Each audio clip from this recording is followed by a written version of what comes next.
The more points you gather for a weapon skill, the faster you can hit with that weapon, and the more accurate your hits become.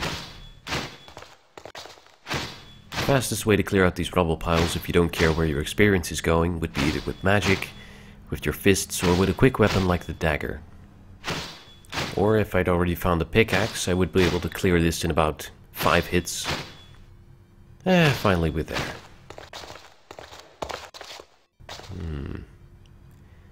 Let's take the precaution of using the Orb of Afri again. There's 3 Shargas in the little room to the top right, but I failed to notice the one standing in the passage leading into it. Yeah, this one.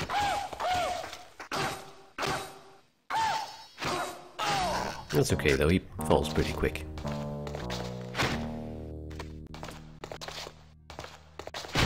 Nothing in there. Oh, and there's some tasty looking items lying on the ground here, but first I have to deal with another old-fashioned Sharga ambush. Oh, they're throwing a lot of stuff my way. Not that those skulls actually do any damage. It's more humiliating, I think. Ah, come back here. Missed. How embarrassing. Well, that's one. And I'm getting pretty hurt. Time to binge on some roots again. Which I'm nearly running out of, actually. Ah!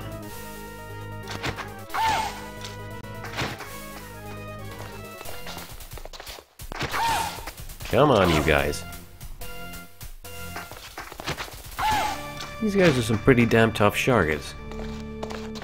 Of course, me missing a lot doesn't help really either.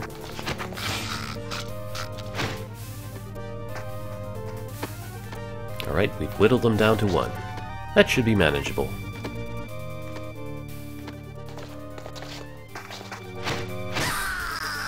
Yup. Nice. Right here we have plate armor. Unfortunately, it's dwarf-sized. So I'm gonna have to give it to Farli. Drake can't actually wear this stuff. There's also a Hornet Dwarf helm, which Drake can wear. So that increases his armor slightly. And I'd better bring this chainmail armor along because there is of course still that trapped dwarf that I need to free. And even though he looked like he had his own armor, I have my doubts about that. And I find a skull key. Better put that on my key ring. Plus a dwarven pickaxe.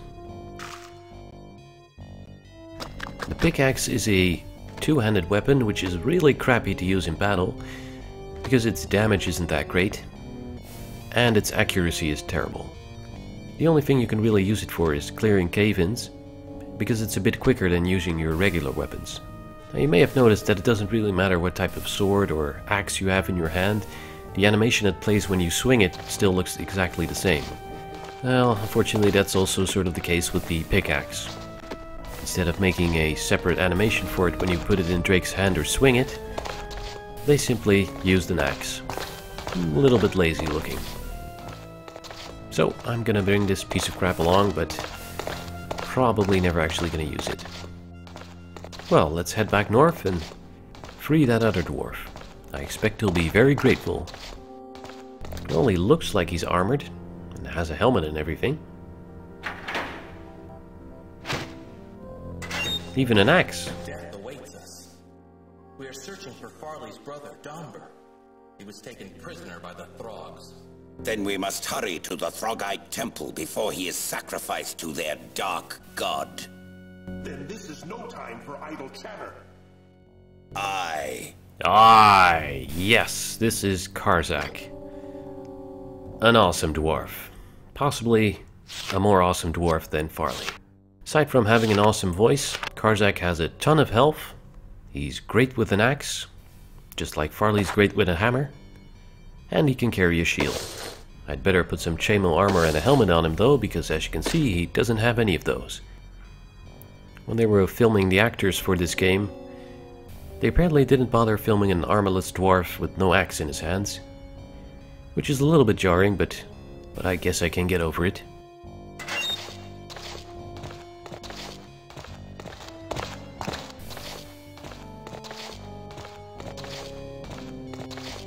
Well, with my party increased by 1, let's move on.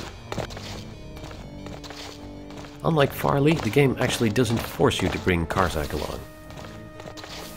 You can leave him behind to rot in his cell if you're a heartless monster, and you won't come up against any barriers that will require you to have Karzak with you later on.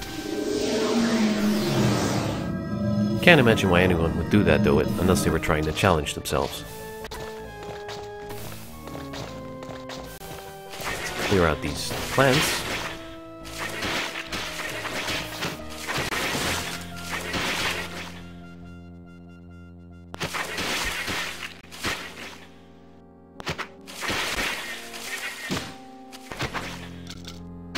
And it died on its own, sort of.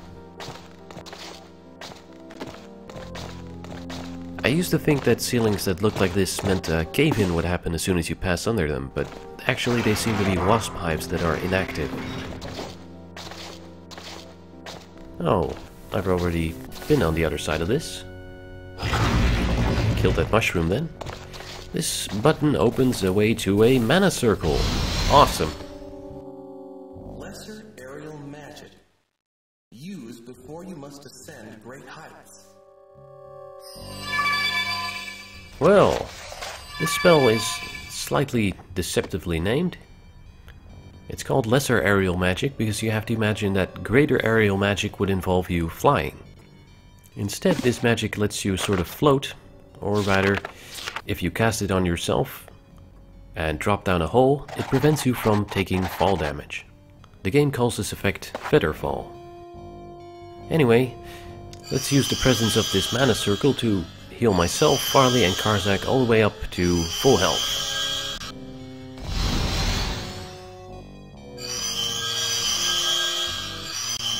And Karzak has a lot of health to fill. 180 points of it. Damn. Alright, let's track back a little. Could be that the wasps here were removed after playtesting. The trailer for Stonekeep does show a scene where a Sharga is attacked by wasps, and I don't think it's possible to make that happen anywhere in the full game.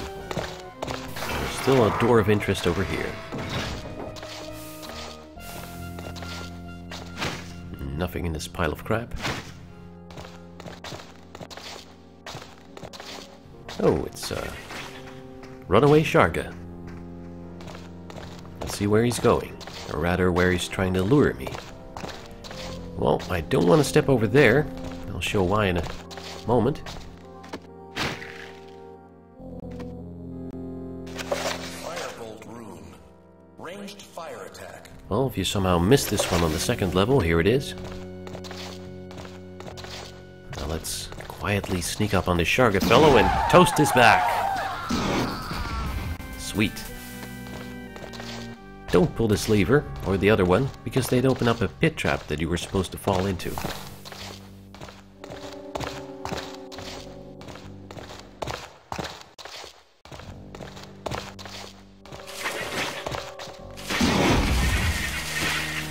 And here's a ladder leading down into the area that the pit trap was supposed to dump you in. I still want to go down there because there's something of great value.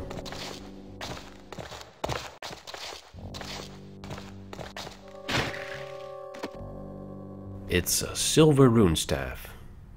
Sweet. The old rune staff that I found had 25 charges. This one has 40. Plus it has an additional rune slot on it. We'll put the silence rune on there, because it'll be coming in handy in a little while. And a pair of scrolls. This worthless rune does nothing but heal people, not hurt them. Take this rune and get me a new one. Looks like it would have helped you, you pile of bones, huh? And that other one can only read things. I wonder. The other one can only read things. Let's check out the other scroll. Interesting.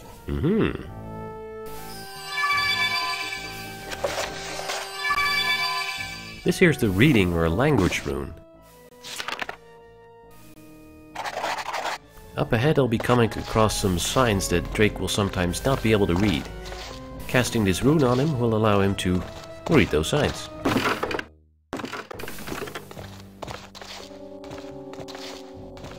Alright, we're done in this area. Let's go through the door and continue on.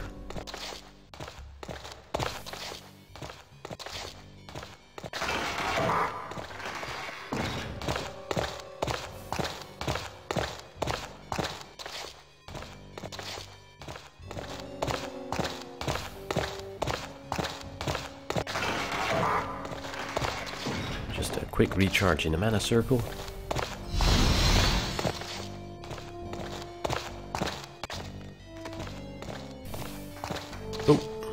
Sounds like we have company. Yep.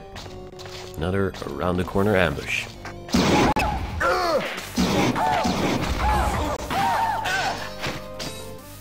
These little guys don't stand much of a chance against me and two dwarves.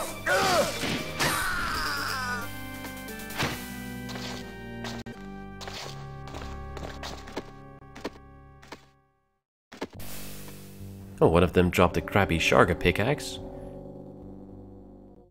These are actually slightly worse than the dwarven pickaxe, so even more useless.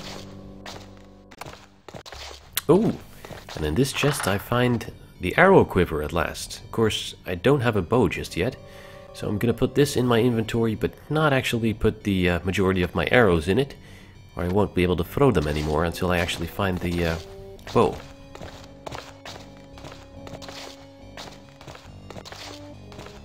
Here's a chest with nothing in it, which means there's a trap nearby. Yeah, we drop into a hole. There's some helpful roots in here, but still, how do we get out? Well, let's just see.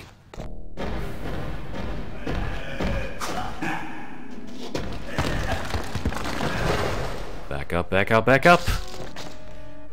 Yeah, that guy with the two heads was the Etin.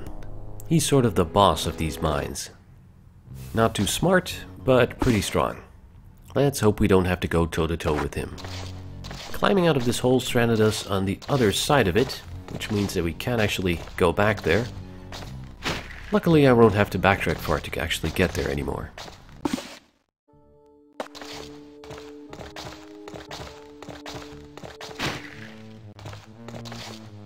And these crushed piles of bones on the ground here means it's time to start using my silence rune.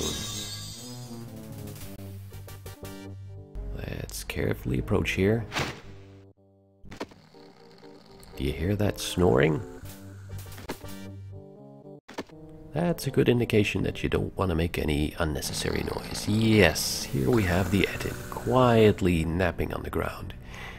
However, if I break any of the barrels here, without casting the silence rune on them, he will wake up and kill me in one blow.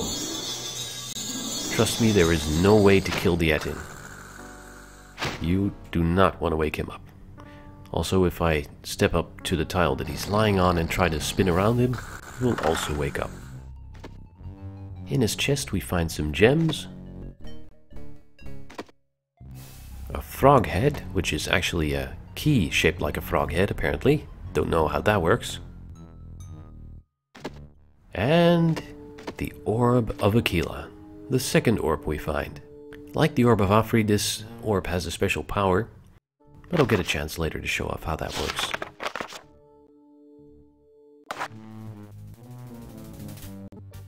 The Etin won't actually leave the area that he's in case he wakes up.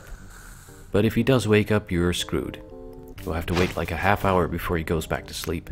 Though obviously I'll be showing off what happens if you do that in a bonus video. Well, now that we have the key and the orb, we're nearly done on this level.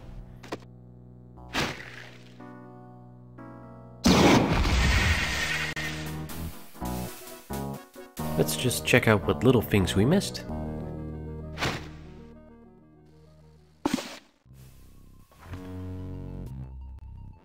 quite a lot of skulls in here. That doesn't seem like a good sign.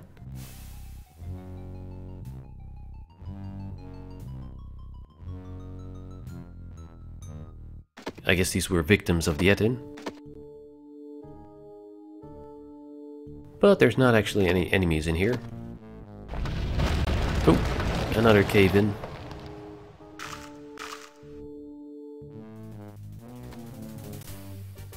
Nothing except a gem inside a pile of crap. Let's just clear out this rubble with magic. You're probably tired of watching me hammer it. And already the silence rune wears off. Still, it served its purpose. Also, in case you were wondering, it's not possible to get buried beneath a cave-in. They seem to only happen when you step onto a tile beyond it.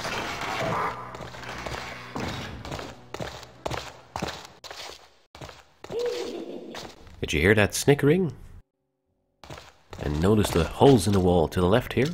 Yeah, there's a sneaky little Sharga in there, holed up with a bunch of crossbow bolts. Unfortunately for him, I know where to find the switch that opens his little retreat.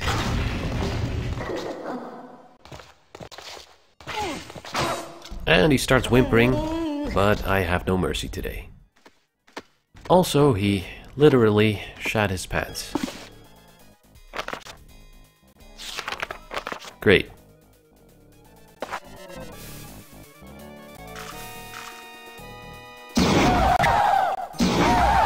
He drops a crap ton of crossbow bolts. No pun intended.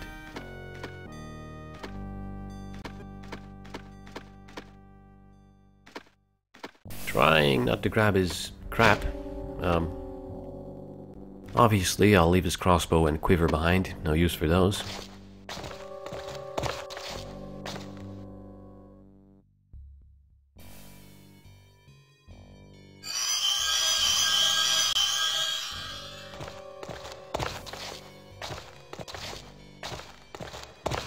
Well, we're moving back to familiar territory here.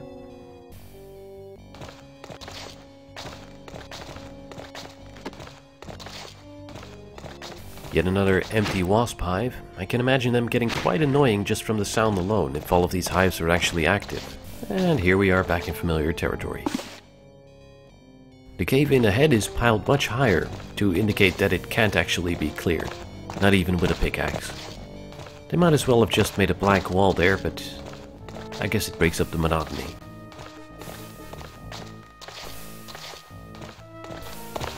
Now I just want to find a quick way back to the area with the cells, so I can reach the exit door and leave this level. Past this dead alert mushroom. Oh, and while I'm here, I might as well do a little bit of healing one more time, just to prepare myself for the next level.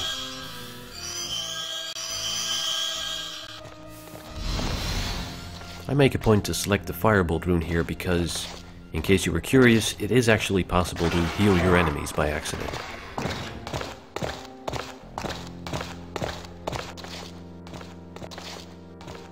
So from here it's just a brisk walk north.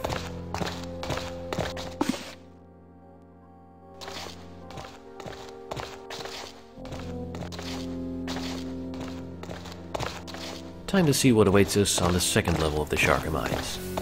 I kinda suspect more Shargas.